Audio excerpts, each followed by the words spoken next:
Good morning to all of you. आज हम हमारे पाठ को आगे बढ़ा रहे हैं असमानता और गरीबी की कमी से। यानी कि जो आर्थिक संवृद्धि की हमने अगर बात की, वहाँ पर लोकतांत्रिक जो व्यवस्थाएं हैं वो उम्मीद के ऊपर हमें खरी उतरती हुई नजर नहीं आई। वे आर्थिक समानता को कम करेगी, हम इसके लिए क्या रहते हैं, आश्वस्त रहते हैं। तो जब भी देश के अंदर आर्थिक विकास तेज होता है तो जो आमदनी होती है उसका वितरण ठीक ढंग से नहीं हो पाता है, और उससे क्या होगा कि लोगों को क्या नहीं मिलता है, बराबर लाभ नहीं मिलता है। क्या नहीं मिलता है, बराबर लाभ नहीं मिलता है। हालांकि आर्थिक समृद्धि तो लोकतंत्र के अंदर भी ज्यादा होती है, लेकिन गरीबी और असमानता क्यों फैलती है? क्योंकि जो समृद्धि का जो लाभ होता है वो क्या होता है, कुछ ही लोगों के पास चला जाता है, कुछ ही लोगों में चला जाता है। वो कुछ ही लोग कौन होते हैं? वो होते हैं धन कुबेर, जिनके पास पहले से ही क्या था, बहुत ज्यादा धन था। कौन होते हैं? धन कुबेर होते हैं, जिनके पास पहले से ही क्या था, ज्यादा धन था, और उन्हीं की मुट्ठी के अंदर वो संपत्ति क्या होती है, चली जाती है। तो देश की जो कुल आय का हिस्सा भी क्या होता है, वो बढ़ता जाता है, और समाज के अंदर जो निचले जो लोग हैं उनके पास जीवन बसर करने के साधन क्या होते हैं, कम होते हैं, और धीरे धीरे उनकी आमदनी क्या होती है, गिरती जाती है। इस कारण उन्हें भोजन, कपड़ा, मकान, शिक्षा जैसी जो बुनियादी जरूरतें हैं वो पूरी करने में क्या आती है, मुश्किल आती है। तो वास्तव में जो लोकतांत्रिक व्यवस्थाएं हैं, यहां हम इस परिणाम पर पहुंचेंगे कि जो आर्थिक असमानताओं को कम करने के अंदर ज्यादा सफल नहीं हो पाई है। लोकतंत्र की यह सबसे बड़ी कमी है। और हमने ये भी देखा है कि हमारे देश के मतदाताओं के अंदर ये प्रॉब्लम्स क्यों आती है, क्यों चाहती है कि राजनीतिक जो पार्टियां होती है वो गरीबी को दूर क्यों नहीं करना चाहती? उनको पता होता है जो गरीब मतदाता है वो उनका वोट बैंक है, और कोई भी पार्टी ये नहीं चाहती। गरीब जो है, गरीब मतदाता, वोट बैंक, राजनीतिक जो पार्टियां होती हैं, जो अमीर लोग होते हैं, वो गरीबों को अपना वोट बैंक मानते हैं। उनको पता है कि हमने इनकी स्थिति को सुधार दिया, इनके शिक्षा स्वास्थ्य में सुधार कर दिया, तो कल को ये हमें वोट नहीं देंगे। इसलिए कोई भी पार्टी जो है गरीबों के वोट से अपना हाथ जो है नहीं धोना चाहती है। तो निर्वाचित सरकार जो है वो गरीबी के सवाल के ऊपर उतना ध्यान नहीं देती है जितना कि आप उनसे उम्मीद करते हैं। और कुछ अन्य देशों में तो इनकी हालत बहुत ज़्यादा खराब है, क्योंकि बांग्लादेश जैसे देश के अंदर तो आधी जो जनसंख्या है वो क्या है, गरीबी से भी नीचे है। अनेक गरीब देशों के अंदर तो लोग अपनी खाद्य आपूर्ति के लिए भी जो है किसके ऊपर निर्भर हो गए हैं, अमीर लोगों के ऊपर निर्भर हो गए हैं। तो ये सबसे बड़ी समस्या है। आप यहाँ देखेंगे, ये देखिएगा आप, इस कार्टून के जरिए दिखाया गया है जो विश्व का जो धन है उसका 50% इन्हीं लोगों के पास है। विश्व का जो धन है वो 50% के पास तो इतना है, जबकि 2% लोगों के पास इतना है। आप देखिए, तो ये लोकतांत्रिक देशों की घटनाएं हैं। तो लोकतंत्र जो है वो गरीबी और असमानता को दूर करने में पूरा क्या रहा है, विफल रहा है। उसके बाद एक नेक्स्ट जो हमारे पास पॉइंट आता है, हम इसके आधार पर भी इसको परखते हैं, सामाजिक विविधताओं में सामंजस्य। तो लोकतांत्रिक जो शासन व्यवस्थाएं हैं वो शांति और सद्भाव का जीने में नागरिकों के लिए मददगार साबित हुई है। लोकतांत्रिक व्यवस्था से उम्मीद करना कि वह सद्भावपूर्ण सामाजिक जीवन उपलब्ध कराएगी, तो हमने इससे पहले के अध्याय में पाया भी था कि लोकतांत्रिक व्यवस्थाएं सामाजिक विभाजन को आसानी से संभाल सकती है। जो हमने लोकतंत्र क्या और क्यों है उसके अंदर हमने देखा था, जो सामाजिक जो टकराव होते हैं, जो सामाजिक जो विविधता होती है, चाहे वो भाषा के आधार पर हो, संस्कृति के आधार पर हो, किसके आधार पर हो, भाषा के, धर्म के, संस्कृति के और क्षेत्र के, किसी भी आधार के ऊपर जो है, जाति के आधार पर भी है, अगर कोई भी सामंजस्य अगर बैठाया जाएगा तो वो लोकतांत्रिक जो व्यवस्थाएं हैं वो इनके अंदर जो है सामंजस्य बिठाने में क्या रही है, कारगर रही है। क्यों रही है? क्योंकि इन्होंने क्या किया है कि लोकतंत्र के अंदर जो है लोगों को वयस्क मताधिकार दिया, इन्होंने अल्पसंख्यकों के हितों की सुरक्षा करने के लिए जो मौलिक अधिकारों की व्यवस्था की है।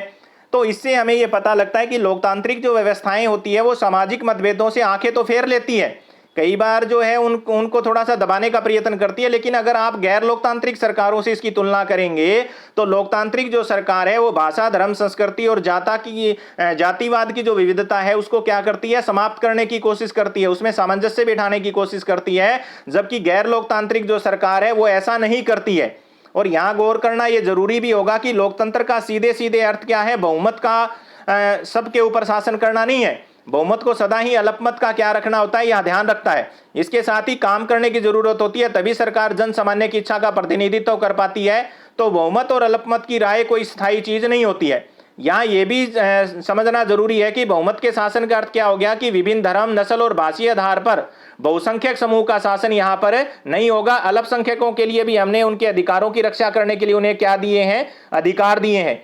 क्योंकि आप सभी को पता है लोकतंत्र तभी लोकतंत्र रहता है जब प्रत्येक नागरिकों को किसी न किसी अवसर पर बहुमत का हिस्सा बनने का क्या होता है, मौका मिलता है। अगर किसी को जन्म के आधार पर बहुसंख्यक समुदाय का हिस्सा बनने से रोका जाता है तो लोकतांत्रिक शासन उस व्यक्ति या समूह की क्या हो जाता है, समावेशी नहीं रहता है। तो हम जो है मौलिक अधिकारों के तहत जो है लोकतंत्र के अंदर इस व्यवस्था को कायम करते हैं। उसके बाद नेक्स्ट हमारे पास आता है नागरिकों की गरिमा और आज़ादी। अगर हम तानाशाही और गैर लोकतांत्रिक संस्थाओं की अगर बात करें तो लोगों की गरिमा का ध्यान और उसकी आज़ादी का ध्यान सबसे ज़्यादा कहाँ पर रखा जाता है, लोकतंत्र में रखा जाता है। किस में रखा जाता है, लोकतंत्र के अंदर सबसे ज़्यादा रखा जाता है। आपने देखा होगा महिलाओं ने लंबे संघर्ष के बाद जो लोकतांत्रिक देशों के अंदर मतों का अधिकार प्राप्त किया, जबकि तानाशाहियों के अंदर आज भी महिलाओं को वोट डालने का अधिकार नहीं है। तो लोकतांत्रिक सरकारें जो है सदा ही नागरिकों के अधिकारों का सम्मान जो है करती है। लेकिन हम ये कह सकते हैं जो समाज लंबे समय तक गुलामी में रहे थे उनके लिए एहसास करना आसान नहीं है कि सभी व्यक्ति बराबर हैं, क्योंकि भारत जो है कम से कम 800 सालों तक गुलाम रहा। तो जब हम आज़ाद हो जाएंगे तो फिर हम क्या करते हैं, लोकतंत्र से और ज़्यादा उम्मीद करनी शुरू कर देते हैं। लोकतंत्र से अगर हम एक चीज़ की प्राप्ति कर लेते हैं तो फिर हम क्या करते हैं, दूसरी चीज़ की प्राप्ति का भी प्रयत्न करते हैं, फिर तीसरी के लिए। तो इसलिए हम ये कह सकते हैं कि महिलाओं के साथ जो गरिमा और लोकतंत्र के अंदर जो समानता का व्यवहार किया जाता है वो कहाँ पर नहीं किया जाता है, तानाशाही सरकार के अंदर कभी भी नहीं किया जाएगा। तो आपने देखा होगा कि हमारे देश के अंदर हम क्या करते हैं, जातिगत भेदभाव को हमने समाप्त किया है। समानता के आधार पर मैं बता दूंगा आपको कि छुआछात की हमने समाप्ति की है। भारत के अंदर छुआछात की क्या कर दी है, हमने समाप्ति कर दी है। सबको जो हमने अवसर की समानता दी है, हर व्यक्ति को, चाहे वो अमीर है या गरीब है, महिला हो चाहे पुरुष हो। तो अगर हम देखेंगे तो कमज़ोर और जो भेदभाव का जो शिकार जो जातियां थी उनको हमने समान दर्जे दिए, समान अवसर के लिए जो है हमें उनके लिए हमने स्थान आरक्षित कर दिए, नौकरियों में हमने उनके स्थान आरक्षित किए। तो ये सारी व्यवस्थाएं आपको कहाँ देखने को मिलती है, लोकतंत्र में। तानाशाही की सरकार के अंदर ऐसी उम्मीदें अगर आप लगाओगे तो आप कभी भी उसको क्या नहीं कर सकते, पूर्ण नहीं कर सकते। लेकिन जो भी हमने उम्मीद हमारी पूरी की है लोकतंत्र ने, तो फिर हम क्या करते हैं, हमारे एक लोकतंत्र की खास बात है, हम जांच और परख की परीक्षा लोकतंत्र में कभी खत्म नहीं होगी। क्यों नहीं होगी, अगर एक जांच पर अगर खरा उतरेंगे तो अगली जांच आ जाएगी। लोग जब लोकतंत्र से थोड़ा भी लाभ मिल जाता है तो वो और लाभ की क्या करना शुरू कर देते हैं, मांग करना शुरू कर देते हैं। और यही कारण है कि जब उनसे लोकतंत्र के कामकाज के बारे में हम पूछेंगे तो हमेशा यही कहेंगे लोकतंत्र से कि ये उपेक्षाओं का जो है पुलिंदा तो खोल देते हैं, शिकायतों का क्या लगा देते हैं, अंबार लगा देते हैं। और शिकायतों का बने रहना भी लोकतंत्र की सफलता की गवाही देता है, क्योंकि जितनी ज़्यादा हम शिकायतें करेंगे तो लोकतंत्र उतनी ही ज़्यादा शिकायतों को दूर करेगा तो लोकतंत्र क्या हो जाएगा, प्रभावी हो जाएगा। तो हमारी जो गरिमा है उसका भी लोकतंत्र क्या करता है, पूरा ध्यान रखता है। और इसी के साथ जो हमारे इस पाठ का क्या हो जाता है, समापन हो जाता है। इस पाठ के अंदर कुछ अन्य महत्वपूर्ण जो प्रश्न आए हुए हैं उनके बारे में भी मैं आपको थोड़ा सा अवगत करवा देता हूं। जैसे कि लोकतंत्र किसे कहते हैं, थोड़ा रिमाइंड करवा देता हूं। तो ऐसी शासन व्यवस्था जिसके निर्माण और संचालन में लोगों की सबसे महत्वपूर्ण जो है भूमिका होती है उसे तो हम क्या कहते हैं, लोकतंत्र कहते हैं। उसको क्या कहते हैं, लोकतंत्र कहते हैं। और तानाशाही किसे कहते हैं, एक शब्द आया था बार बार यहाँ पर, तानाशाही से हम लोकतंत्र को बेहतर मानते थे। तो ऐसी शासन व्यवस्था जिसमें एक ही व्यक्ति की मर्जी चलती हो, एक ही व्यक्ति की क्या चलती हो, मर्जी चलती हो। लोकतंत्र के मुख्य तत्व मैंने आपको बताए थे कि राजनीतिक दल होता है, नियमित चुनाव होते हैं। लोकतांत्रिक सरकार में जो कमियां पाई जाती है वो मैं आपको बता रहा हूं कि व्यवस्था क्या हो जाती है, सुस्त हो जाती है।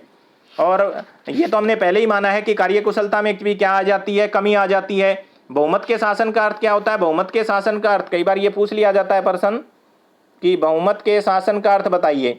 तो बहुमत के शासन का अर्थ क्या होता है वो मैं आपको अभी यहाँ बता रहा हूँ कि हर फैसले और चुनाव को प्रभावित करने वाले लोगों का समूह, लेकिन इस समूह को हम हर धर्म, नस्ल और भाषा के आधार पर क्या नहीं करते हैं, परिभाषित नहीं करते हैं। बहुमत के शासन का अर्थ है कि हर फैसले या चुनाव को प्रभावित करने वाले लोगों का समूह। इसके अलावा जो है हमारे देश के अंदर जो पड़ोसी देश है वहाँ तानाशाही को वरीयता दी जाती है। तो किसको दी जाती है, पाकिस्तान को दी जाती है। कई बार ये प्रश्न पूछा जाता है कि किस मामले में तानाशाही शासन प्रणाली का रिकॉर्ड बेहतर है, तो आर्थिक संवृद्धि के मामले में। लोकतंत्र का अर्थ मैंने आपको बता दिया था। उसके बाद में अप्रत्यक्ष लोकतंत्र, एक और प्रश्न यहाँ रह जाता है, अप्रत्यक्ष लोकतंत्र क्या होता है, अप्रत्यक्ष लोकतंत्र किसे कहते हैं। तो अप्रत्यक्ष लोकतंत्र वो होता है जहां जनता प्रत्यक्ष रूप से राज कार्यों में क्या नहीं लेती है, भाग नहीं लेती है, उसको हम क्या कहते हैं, अप्रत्यक्ष लोकतंत्र कहते हैं। कई बार ये प्रत्यक्ष क्या होता है, जहां पर जनता क्या करती है, सीधा भाग लेती है, प्रशासन में क्या लेती है, सीधा भाग लेती है, उसको क्या कहते हैं, प्रत्यक्ष लोकतंत्र कहते हैं। इसके अलावा एक प्रश्न और आ जाता है, शासन की पारदर्शिता किसे कहा जाता है। कई बार आ जाता है ये प्रश्न पूछा जाता है कि शासन की जो है पारदर्शिता है वो क्या होती है। तो लोकतंत्र के अंदर इस बात की व्यवस्था होती है कि फैसले जो होंगे वो किसके अनुसार लिए जाएंगे, कानून के अनुसार लिए जाएंगे। और यदि कोई नागरिक जानना चाहे कि निर्णय लेने में नियमों का पालन हुआ है या नहीं है, तो वो उसका पता लगा सकता है। उसको हम क्या बोलते हैं, शासन की पारदर्शिता बोलते हैं। और ये कहां पर नजर आती है आपको, केवल और केवल लोकतंत्र के अंदर आती है।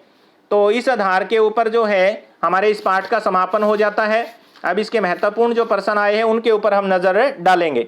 तो पहला जो हमारा प्रश्न आता है, लोकतंत्र किस प्रकार उत्तरदायी, वैध और जिम्मेवार सरकार का गठन करता है। तो मैंने आपको बताया उत्तरदायी क्यों है, जनता के द्वारा चुना जाता है। अगर जनता के हितों की अवहेलना करेगा तो बदल दिया जाएगा। जिम्मेवार क्यों है, नियम और कानूनों के अनुसार, संविधान के बाहर जाकर के वो कोई भी जो है कानून का निर्माण नहीं कर सकता। और वैध सरकार इसलिए है, हालांकि ये सुस्त होती है, कम कार्यकुशल होती है और इसमें भ्रष्टाचार भी होता है, लेकिन ये लोगों की जो आवश्यकता होती है उसको कुछ हद तक अनदेखा भी कर सकती है। लेकिन इस शासन व्यवस्था के अंदर लोगों की अपनी शासन व्यवस्था होती है, लोगों के द्वारा ही इसको क्या किया जाता है, चुना जाता है। अब कुछ एक प्रश्न है हमारे पास यहाँ, लोकतंत्र किन स्थितियों में सामाजिक विविधता को संभालता है। तो मैंने आपको यहाँ बताया था कि जो सामाजिक विभाजन को जो है, जितनी भी प्रतिद्वंदिताएं होती है समाज के अंदर विभिन्न वर्गों के अंदर, उन प्रक्रियाओं को विकसित करती है और इन टकरावों को विस्फोटक होने से क्या करती है, रोकती है। इसके साथ साथ समाज के जो विभिन्न समूह होते हैं उनके बीच जब टकराव होता है, पूरी तरीके से स्थायी रूप से तो समाप्त नहीं किया जा सकता, लेकिन हम उन अंतर और विभेदों को लोकतंत्र क्या कर देता है, कम कर देता है। और लोकतंत्र के अंदर किसका शासन होता है, बहुमत का। इसमें धर्म, नस्ल और भाषाई आधार पर बहुसंख्यक जो है समूह का शासन नहीं होता है। उसके बाद नंबर 3 है, निम्नलिखित कथनों के पक्ष और विपक्ष में तर्क देना है। औद्योगिक देश ही लोकतांत्रिक व्यवस्था का भार उठा सकते हैं, गरीब देशों को आर्थिक विकास। तो ये बात गलत है। हालांकि हम ये जरूर मानते हैं कि लोकतंत्र एक आदर्श प्रणाली है, लेकिन अमीर गरीब के अंदर यहाँ बहुत ज़्यादा असमानता पाई जाती है। लेकिन तानाशाही जो है किसी के प्रति उत्तरदायी नहीं है, लोकतंत्र ही जनता के प्रति उत्तरदायी होता है। इसलिए यही जो है क्या कर सकता है, लोगों की गरीबी को दूर कर सकता है। लोकतंत्र अपने नागरिकों के बीच असमानता को कम नहीं कर सकता, ये बिल्कुल सही है। क्यों है कि लोकतंत्र जो है समानता और स्वतंत्रता पर आधारित जरूर होता है, लेकिन समाज के अंदर अमीर और गरीब दो समुदाय होते हैं। अमीर लोग राजनीतिक प्रभुत्व की वजह से और अधिक अमीर होते जाते हैं और गरीब क्या होते जाते हैं, और ज़्यादा गरीब हो जाते हैं। लेकिन फिर भी जो है हम राजनीतिक असमानता की वजह से जो है आर्थिक असमानता को बढ़ता हुआ जो है पाते हैं, और धन कुबेरों के पास ही क्या हो जाता है, सारा धन चला जाता है। गरीब देशों की सरकार को ज़्यादा जो है संसाधन गरीबी को कम करने और आहार पर लगाने चाहिए। तो ये भी जरूरी ही है, ये कथन भी हमारा क्या है, सही नहीं है कि जो आर्थिक जो संवृद्धि है वो लोकतंत्र में ही क्या हो सकती है, ज़्यादा हो सकती है। नागरिकों के बीच आर्थिक समानता गरीब और अमीर दोनों तरह के लोकतांत्रिक देशों में है। तो ये हम मान सकते हैं कि कथन सही है कि अमीर और लोगों के बीच आर्थिक असमानताएं लोकतंत्र के अंदर क्या है, ज़्यादा पाई जाती है और सरकार लोगों को धन कमाने से रोक नहीं सकती है। लोकतंत्र में सभी को एक वोट का अधिकार, इसका मतलब लोकतंत्र में किसी तरह का प्रभुत्व और टकराव नहीं होता है। तो ये कथन सही नहीं है, क्योंकि ये लोगों को राजनीतिक समानता तो प्रदान करता है, लोगों को सार्वभौम वैश्विक मताधिकार देता है, लेकिन असमानता और टकराव जो है लोकतंत्र के दो अहम अंग है। राजनीतिक दल अपना प्रभुत्व स्थापित करने के लिए क्या करते हैं, संघर्ष भी करते हैं। उसके बाद में नेक्स्ट हमारे पास जो चौथा जो प्रश्न आता है उसको हम देखते हैं। यहाँ नीचे दिए गए ब्यौरों में लोकतंत्र की चुनौतियों की पहचान करें। ये स्थितियाँ किस तरीके से लोगों के गरिमापूर्ण, सुरक्षित और शांतिपूर्ण जो है जीवन के लिए चुनौती पेश करती है लोकतंत्र को मजबूत बनाने के लिए। तो सबसे पहला है, उच्च न्यायालय के निर्देश के बाद उड़ीसा में दलित और गैर दलितों के प्रवेश के लिए अलग अलग दरवाजा बनाने वाले एक मंदिर को एक ही दरवाजे से सबको प्रवेश का अनुमति। तो अनुच्छेद 17 के तहत मैंने अभी बात की थी, छुआछूत की क्या है, समाप्ति की गई है भारतीय संविधान में। तो किसी भी व्यक्ति को मंदिर में जाने से क्या नहीं किया जा सकता, रोका नहीं जा सकता, और उच्च न्यायालय ने उसके अंदर दखल दिया तो बिल्कुल सही था। सेकंड है, भारत के विभिन्न राज्यों में बड़ी संख्या के अंदर किसान आत्महत्या कर रहे हैं। तो ये किसान जो है कर्ज के बहुत चले दबे हुए हैं, और इसलिए किसान आत्महत्या कर रहे हैं। तो ये आर्थिक विषमता की कहानी का बखान कर रहा है। अतः किसानों को आर्थिक संकट से उबारने के लिए सरकार को किसानों को सभी प्रकार के ऋण हमें क्या कर देने चाहिए, माफ, और फसल बीमा योजना लागू करनी चाहिए। जम्मू कश्मीर के अंदर जो है मुठभेड़ बताकर जम्मू कश्मीर पुलिस द्वारा 3 नागरिकों की हत्या करने का आरोप था। तो जम्मू कश्मीर में पुलिस द्वारा आम नागरिकों को आतंकवादी बना करके गोली से अगर उड़ा दिया गया तो चिंता का विषय है, और ये मानवाधिकारों का हनन है। तो लोकतंत्र में नागरिकों को प्रदान की गई समानता और स्वतंत्रता भी यहाँ पर क्या हो जाती है, छिन्न भिन्न हो जाती है। उसके बाद में नेक्स्ट हमारे पास नंबर 5, लोकतांत्रिक व्यवस्थाओं के संदर्भ में इनमें से कौन सा विचार सही है। लोकतांत्रिक व्यवस्थाओं ने सफलतापूर्वक काम किया है। तो इसमें सबसे पहला विचार क्या है, लोगों के बीच टकराव को खत्म कर दिया है। तो अभी नहीं खत्म हुआ है। दूसरा क्या है, लोगों के बीच की आर्थिक समानताएं जो है समाप्त कर दी है, तो नहीं कर दी है, गलत है। हाशिए के समूह में कैसा व्यवहार हो, इस बारे में सारे मतभेद मिटा दिए है, ये सही है। और राजनीतिक गैर बराबरी के विचार को भी क्या कर दिया है, समाप्त कर दिया है, ये भी सही है। उसके बाद प्रश्न नंबर 6 पे हम पूछते हैं, लोकतंत्र के मूल्यांकन के लिहाज से इनमें से एक चीज लोकतांत्रिक व्यवस्थाओं के अनुरूप नहीं है। तो पहली है स्वतंत्र और निष्पक्ष चुनाव होते हैं, सही है। गरिमा का शासन होता है, ये भी व्यक्ति की गरिमा का भी ये क्या करते हैं, ध्यान रखते हैं, तो बिल्कुल सही बात है ये। तो पहला भी ठीक है, दूसरा भी ठीक है। उसके बाद में तीसरा ये गलत है, बहुसंख्यकों का शासन नहीं है यहाँ पर, जबकि कानून के समक्ष सारे क्या है, समान है। उसके बाद नंबर 7 पे आ जाते हैं हम, लोकतांत्रिक व्यवस्था के राजनीतिक और सामाजिक असमानताओं के बारे में किए गए अध्ययन बताते हैं कि लोकतंत्र और विकास क्या करते हैं, एक साथ चलते हैं, नहीं बताते हैं। लोकतांत्रिक व्यवस्थाओं में असमानताएं बनी रहती है, बिल्कुल सही है। तानाशाही में असमानताएं नहीं होती, गलत है। तानाशाही लोकतंत्र से बेहतर है साबित हुई है, ये भी गलत है। तो इसी के साथ हमारे इस पाठ का समापन होता है। इस पाठ के अंदर जितने महत्वपूर्ण प्रश्न आपको बताए गए हैं उनको कॉपी में नोट करेंगे और लिखेंगे, और इसके साथ साथ में क्या करेंगे, याद भी करेंगे। Thank you.